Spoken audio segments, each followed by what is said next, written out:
people who score as more strongly optimistic seem to have better lives in many respects. Longer lives, healthier lives, happier lives, and more successful lives.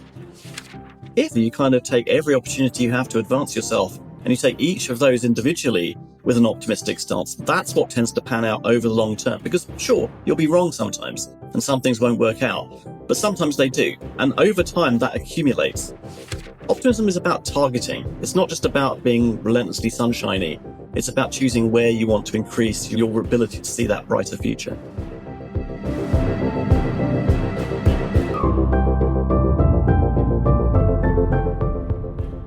That's Sumit Paul-Choudhury.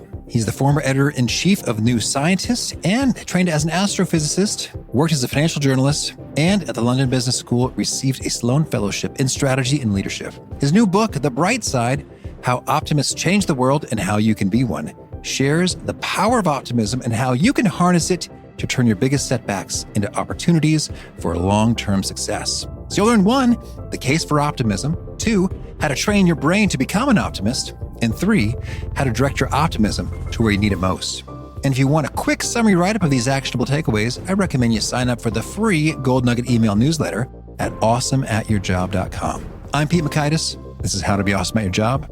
And now, here's Sumit. Sumit, welcome. Hi, glad to be here. Well, I'm feeling optimistic about this interview. Me too, hopefully. I would like to kick it off. You've got a pretty dramatic story in terms of you share that you became an optimist on the night of tragedy. Can you tell us the story and how you came to this position? Yeah, it's not so much that I became an optimist as that I realized I was one starting at that point. So some time ago now, my first wife died of cancer or of complications of cancer. Obviously, this was a pretty bad time for me. But one of the things I did, the main thing I did actually was in the aftermath of that was to think, well, how am I going to get through this? And I thought, well, the present is not great, obviously, but I have to believe that the future is going to be better. It's going to be brighter than today is. And so I started more or less kind of like a coping mechanism, really. I sort of declared myself to be an optimist. I said, I'm going to be an optimist. I'm going to believe that the future is going to be better. And in that way, maybe it will be. And so I started to do things that I thought might help me along that goal. And as I kind of did them, I realized a couple of things. One was that I realized that actually it was helping, and something that I kind of thought was frivolous. I thought optimism was kind of a fairly naive way to go about your life. I realized there was more power there than I had realized previously. And the other thing I realized was that actually I thought, well, this is coming at a very bleak time in my life. And I thought, well, I've always been an optimist. This is something I've always assumed that things will get better. And even now in this kind of, in this darkest of moments, I still think things are going to get better. And then realizing that I was an optimist and appeared to be quite strongly optimistic was quite difficult because I thought it was frivolous. I thought this is something that, if you didn't really want to think much about life, you just say, oh, I'm an optimist, things will work out. And that's how you proceed. So both of those things, came as something of a surprise to me. That optimism wasn't this kind of throwaway thing, and that I'd always been one, which it wasn't something I identified with myself. That's powerful. Thank you for sharing. And I really relate to that. I remember when I was 15, my dad died in a bicycling accident, and it was terrible and very sad.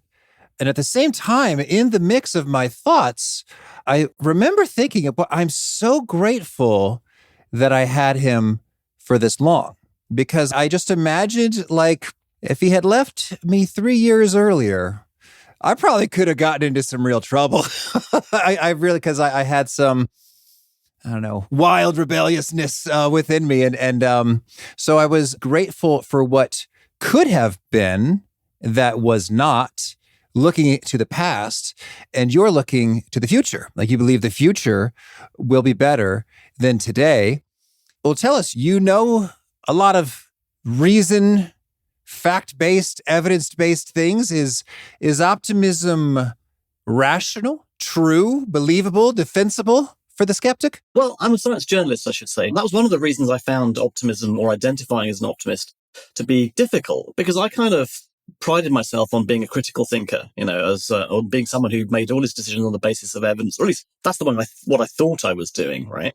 And then I became a journalist, and similarly in journalism, you're supposed to be, a detached critical thinker. You view things objectively, try and come up with the most accurate possible assessment of a situation or of what you're being told.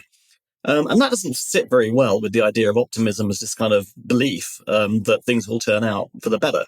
And actually, the more I kind of dug into it, the more I realized that actually optimism is kind of irrational, actually. I mean, people kind of often try and turn it into a rational kind of way of looking at the world. And there are arguments for it, and there are ways that you can kind of make it more rigorous. But at its core, optimism in the psychological sense is irrational. I mean, psychologists refer to it as, unrealistically positive expectations. It's kind of believing that good things will happen more often than the numbers suggest or the experience of your peers suggest, and bad things will happen less often than the numbers suggest. So it is basically irrational. But having said that, you can make a good case for it. You can make a case for the fact that this irrational belief nonetheless helps us to get ahead in life. And when you kind of do the kind of research that psychologists have done, you discover that actually people who score as more strongly optimistic up to a point also seem to have better lives in many respects, longer lives, healthier lives, happier lives, and more successful lives. Well, I want to dig into that. And well, I guess with that strict definition of optimism, in terms of like the belief that things will be better than they statistically are likely to be, or I guess I'm curious though, sometimes just having, we had Jamil Zaki on the show and he was talking about hope, and that often our default assumptions are more cynical and more doubtful than the reality on the ground. Right, exactly. And I think that's where optimism comes into its own, essentially. So the reason that it's irrational is because we don't have the evidence to hand to say, I believe this thing will work out. We don't have the evidence for that. I think I'm going to get this promotion, say. You can't say ahead of time that that's definitely going to happen. Almost never in the real world are you in a position where you can say with 100% certainty, I know what's going to happen, or I know that things aren't going to work out. That's just not the way the world works. Most of the time, you have to kind of try and make your best guess. And you know that your best guess is not going to be entirely correct. The difference between being an optimist and a pessimist in that situation is that as an optimist, you recognize that there are positive possibilities that you don't see. There are positive outcomes that you're not necessarily aware of. As a pessimist, you kind of write those off. As an optimist, you think, well, there are positive I don't know what they are. I don't know what those further solutions, those further opportunities might be. But you make the effort to keep yourself open to them, to keep looking for them. And so if they do exist, you'll find them, right? If you're a pessimist, on the other hand, you don't do anything. And so you don't kind of realize those opportunities. So basically, I mean, you start off in this position where whatever your best assessment is, it's going to be wrong. If you assume it's wrong and there's no upside, then that's going to become a self-fulfilling prophecy. If you assume it's wrong, but there are positive outcomes out there that you haven't foreseen, then you've got a better chance of achieving them. This kind of reminds me of Pascal's wager, except we're not talking about, death and eternity so much as life and the immediate, weeks, months, years ahead. Right. It is like that. I mean, and actually, I mean, it's like optimism in its origins is actually a philosophical argument, not a psychological one. So it actually doesn't really come from, it's become this kind of the way that we look at the world. And that's essentially what it means to us today. And it has always meant that to some extent. But once upon a time, it was a much deeper, more philosophical point about what way does the world skew at a time when the kind of language of probability and risk and, and that sort of thing was not as evolved as it is today. You had to explain why bad things happened, and optimism was one way that you explained how that good things were more likely to happen than bad things. Yeah, boy, the universe of statistics and probability and risk today is wild. I'm thinking about markets such as Polymarket and Predicted and Kalshi. It's like, wow, we've got a number of people putting money on the probabilities of all sorts of things. So yeah, what an environment we find ourselves in. So, well, could you share then a few of the biggest discoveries, the most fascinating tidbits you've uncovered within psychology that you share in your book, The Bright Side, How Optimists Change the World and How You Can Be One? So the main kind of thing about this is, I say, is that you can make a good argument for why you should be an optimist, even though being optimistic is not rational. And the way that pans out is that essentially by going after opportunities you don't necessarily know exist, you tend to realize them in due course. And that kind of helps you to benefit from the upside, from upsides that you don't necessarily see at the outset. And where this kind of shows up in day-to-day life, essentially, is that it makes you better at coping. I mean, as I kind of talked about with my own experience at the beginning of this, I was doing this inadvertently. But it makes you better at coping with setbacks. It makes you more able to kind of bounce back when you hit a roadblock. You don't kind of think that roadblock is absolute and total and I've got no way around it. You think, well, actually, there probably are ways around this, even if I can't see them. And that translates not just like to the decisions you make about your own personal life, in terms of what might be happening to you in your family life or whatever, as my example goes. But it also translates to the area of relationships. So optimists tend to work harder at their relationships, both kind of your social relationships and your professional ones. And so that means that, you tend to kind of persevere more. You tend to try a bit harder to get past whatever your current problem is. And that over the long term tends to mean that things work out. But there is kind of a caveat in here, which is that it does have to be something that you kind of do on a routine, regular basis. If you just get wildly optimistic about a particular thing, a particular event, let's say you are going for promotion. If you get massively optimistic about that particular event, that doesn't necessarily help because you can't change the odds in your favor all that dramatically. If, however, you kind of take every opportunity you have to advance yourself and you take each of those individually with an optimistic stance, that's what tends to pan out over the long term. Because sure, you'll be wrong sometimes and some things won't work out, but sometimes they do. And over time that accumulates. So optimism is not a short thing. It's not a one-off wild overestimation of how likely you are to get lucky in a particular time. It's a game for the long term. It's something you have to keep trying and keep trying to do. Well, this is really juicy stuff, and it reminds me of some of Dr. Albert Bandura's research on self-efficacy in terms of the beliefs we have about what is possible for ourselves really do translate into different results, not so much in a mystical law of attraction, universe bringing things into your life kind of a way, but rather well, hey, if you believe that it's going to work out this way or that you have the power to do a thing, then you're going to go ahead and make an effort. And you get the results more often when you go ahead and make the effort than when you don't. Exactly. I mean, I think there are other ways in which this pays off. I mean, it pays off in terms of your relationships, I say, because people like optimists.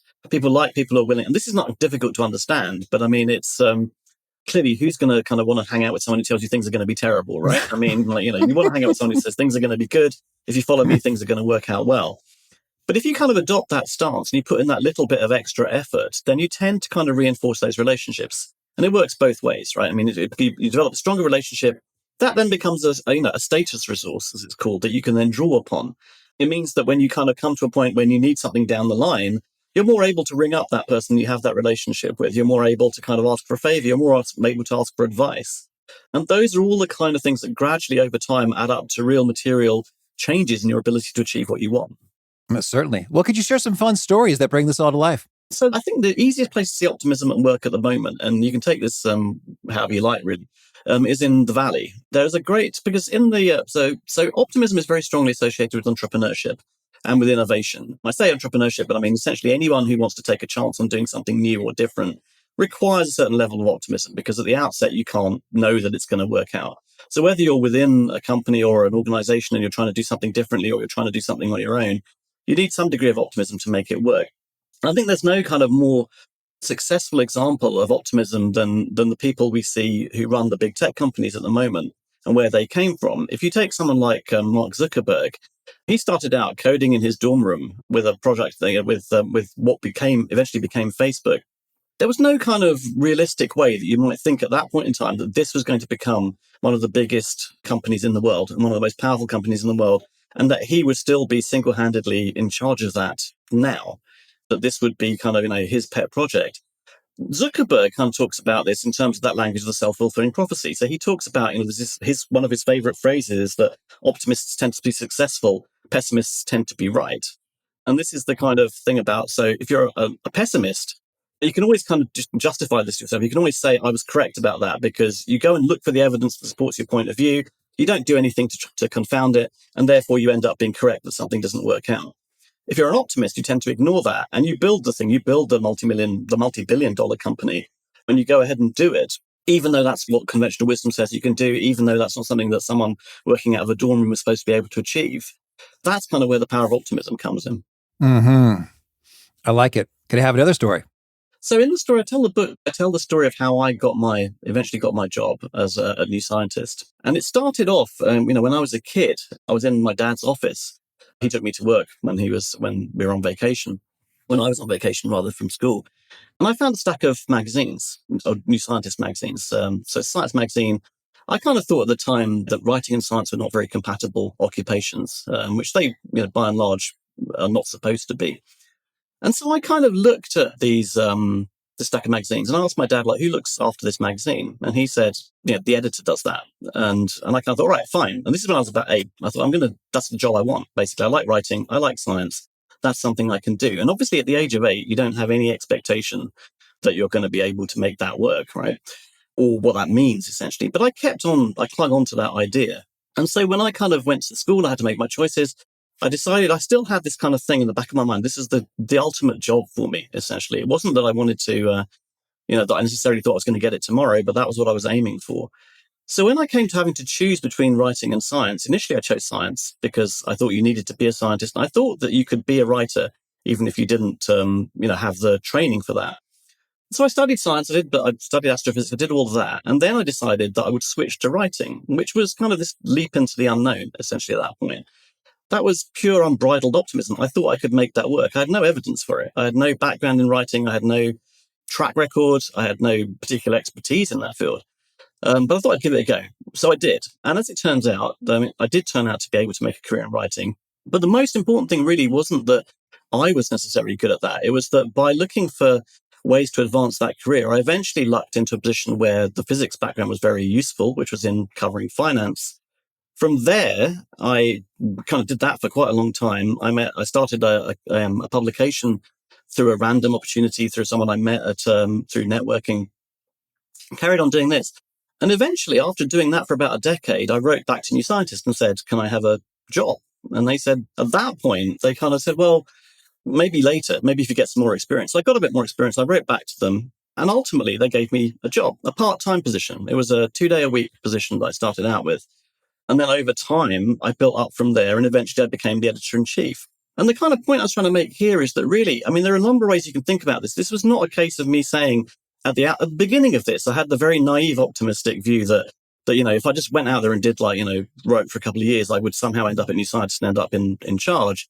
What it turned out to be was that much longer game, but every step along the way required me to take kind of optimistic leaps into the dark, essentially. It meant that I had to kind of I had to be optimistic about my chances of being a writer. I had to be optimistic about my chances of, once I'd been a writer, of being able to run a publication. I then had to be optimistic about my chances of getting onto New Scientist. And once I was there, I had to be optimistic about my chances of progressing there.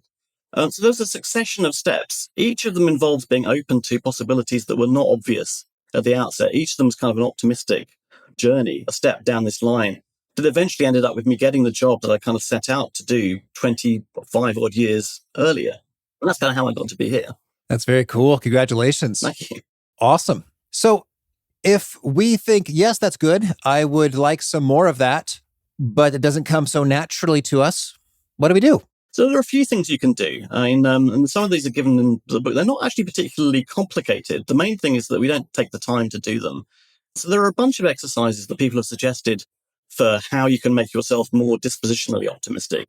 So they're very specific optimism. I think we kind of know how to make ourselves optimistic about how to kind of G ourselves up for a specific challenge. So if we're going for a job interview or we've got a big project to pull off, whatever, I think we kind of all have an idea about how we kind of build our morale for that. But the bigger challenge is being optimistic in that longer term sense, in that persistent sense. And there are a couple of things that people suggest for that, or psychologists have suggested for that. One of them, which I think is kind of something that has to become second nature, is called disputation. And this is the idea that when something happens, you need to try and explain it to yourself in a way that doesn't kind of make it entirely an issue, doesn't make it an inevitability. So the idea is that, that we have different explanatory styles, and one explanatory style is to say, well, I didn't get that job or that promotion, or this project didn't work because it was always doomed to happen that way. I wasn't qualified. I'm not ready. I don't have the right kind of skill set for it, whatever else. And to really internalize that. And obviously there's always going to be some truth to that. And you always need to reflect on the components of that might have led to whatever situation you end up in. But the other way of doing it is to think about to challenge that and think about the other factors that were involved and how you might have controlled those. To think about whether there are external factors, whether you were whether you had a bad day, whether you had a personality clash with the person you're talking to, whether there was a failure of in the environment that meant you couldn't deliver against whatever you're trying to deliver against. So that's but with that, you have to keep doing it. It's not something you can do once and then move on from. It's like having a little post-mortem every time something happens. and thinking about it and trying to come up with a constructive frame. And if you do that over and over and over again, you eventually become good at kind of coming up with an optimistic interpretation of what's happened. And that then makes you better at coming up with with optimistic interpretations of what's going to happen, of of the challenges that you face. It makes you better able to frame your challenges, your problems in ways that are amenable to solution. Okay. And can we dig into some particular questions or prompts or ways we might point our brain in the direction that gets there? There are a few different ways you can do this. One is there's a model called the best possible self exercise, which is kind of, you sit down and you essentially spend 15 minutes talking about the best possible version of you. So you can do this in whichever way makes sense to you. You can do it as a written description. So one of the things I did when I was in my bereavement was I did this as a blog posting exercise. Essentially, I wrote down what I thought my life could be like.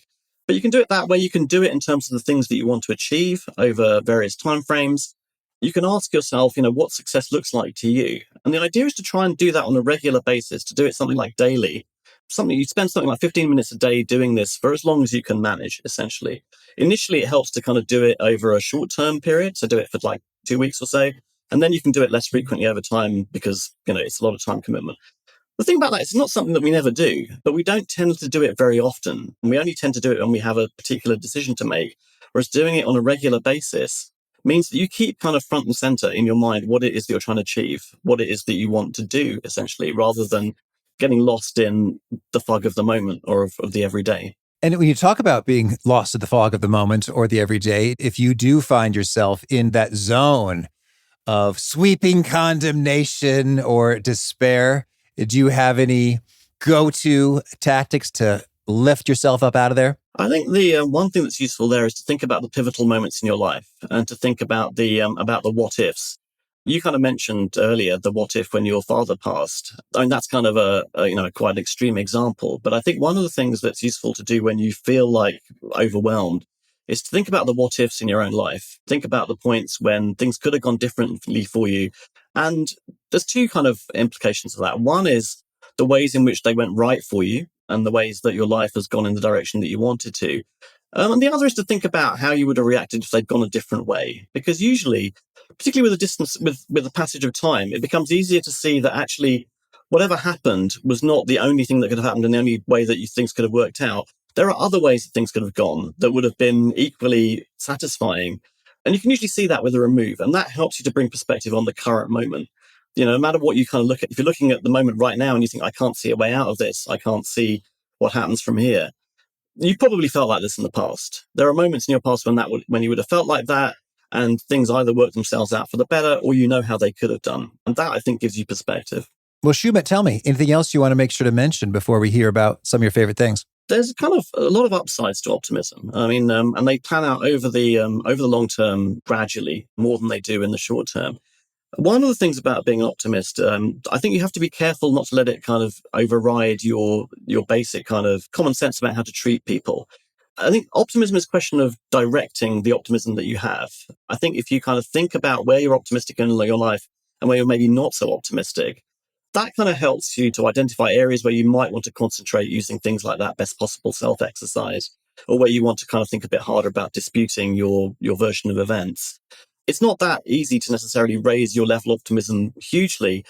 And I'm not sure that that's necessarily that healthy an exercise, because if you do that, you run the risk of starting to dismiss the problems in your life or the problems in other people's lives or the real challenges that you face. So I think that, with optimism, it's more a question of directing the optimism that you have and trying to increase it in specific areas than it is with being blanket positive. It's not just about being happy or being relentlessly positive about everything. It's about trying to focus on the areas where you need that optimism. And that's also true when it comes to assessing, what lies ahead of you. One of the things that optimists, an optimist sees opportunity everywhere. And that means you can find it quite difficult to pick one thing to focus on. If you're an optimist like I am, you tend to kind of, as sort of from the little description I gave you there of my career, you tend to kind of want to try and do everything. So you need to bring a little bit of discipline to that as well, in terms of what the specific things you want to do, the specific goals you want to achieve, the specific jobs you want to have, the specific roles you want to play. So optimism is about targeting. It's not just about being relentlessly sunshiny. It's about choosing where you want to increase your ability to see that brighter future. And do you have any guardrails or pro tips on how much optimism is too much? Or when are we potentially flirting with recklessness? I think the best answer there really is to listen to other people. Generally, it's the point at which you're tipping over from constructing a version of events that suits you into denial. I mean, there's a point at which people are saying you're wrong about this, and you need to kind of think carefully about whether they are, whether they're right or they're wrong. And you need to think about the data. This is kind of, you need to think about what the numbers say. We're disposed to ignore the numbers completely. You can't ignore them completely. You need to pay a certain amount of attention to them. It's clearer in things like in health outcomes.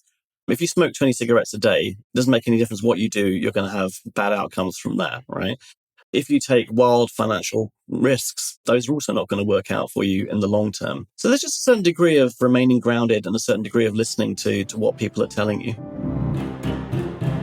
Big thanks to Sumit for sharing his wisdom with us. Big thanks to our sponsors. Check them out. All right. Well, now could you share with us a favorite quote, something you find inspiring? So my favorite quote on optimism comes from James Baldwin, the civil rights activist. And so he came out of, this is in 1963, he came out of a meeting with Robert F. Kennedy, who was the Attorney General at the time. And it was a very acrimonious meeting. Things had not worked out. They had not been able to find common ground. And Baldwin, as it happened, was doing a TV interview the same day. And in the course of that interview, he was asked, well, what do you think about the future of America? Are you optimistic or are you pessimistic? And he kind of thinks about it for a minute. You can see it on the film if you watch it. He's kind of thinking for a minute about what to say. And then he says, I think I have to be an optimist because otherwise you're accepting that human life is an academic matter.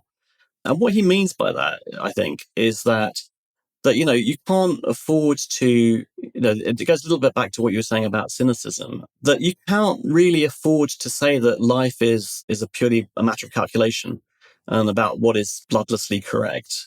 Life is something we live, and you have to kind of be engaged with it. And that, I think, means being an optimist. All right.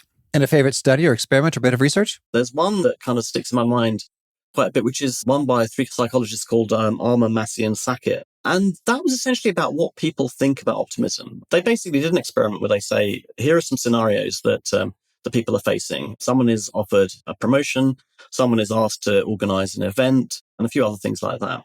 And they ask people, what stance should people have going into this? Should they be optimistic? Should they be pessimistic?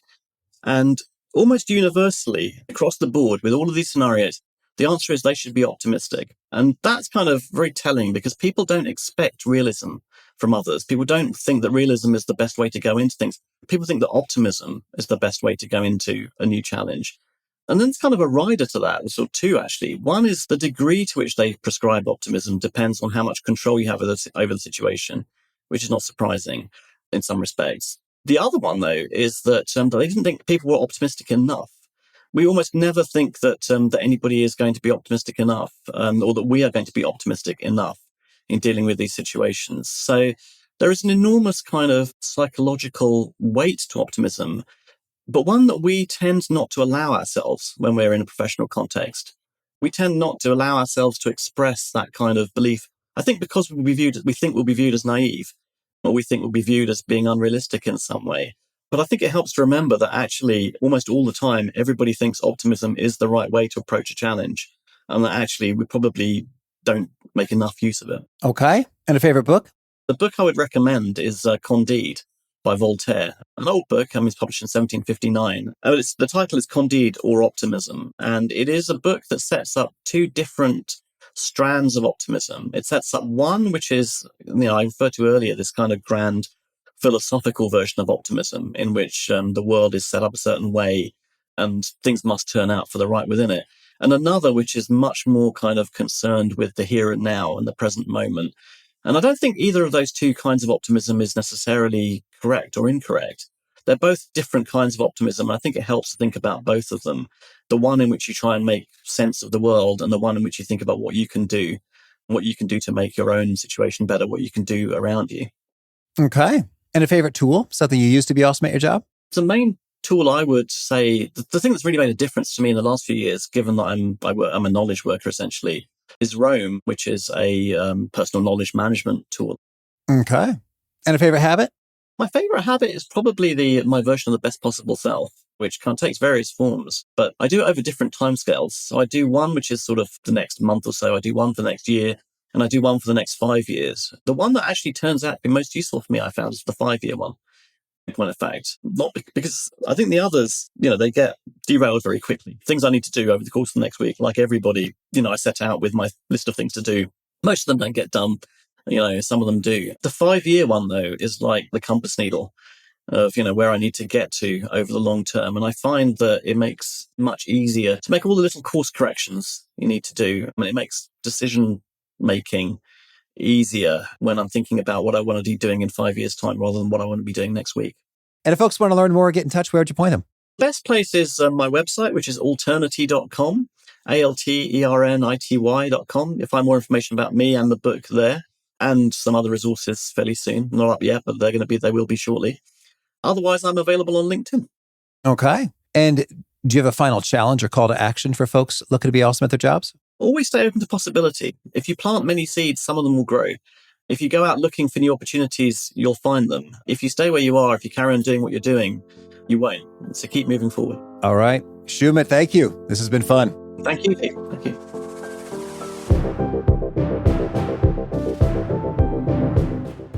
I really appreciate Sumit's perspective about pointing that optimism right to where you need it most in order to find its power.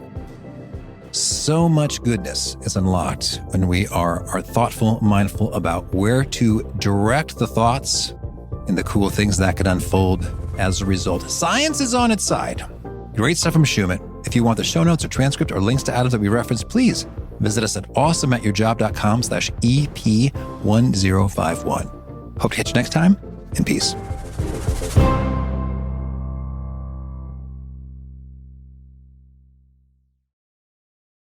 If you're running a retail business, don't let disorganized order fulfillment cause chaos. Use ShipStation instead.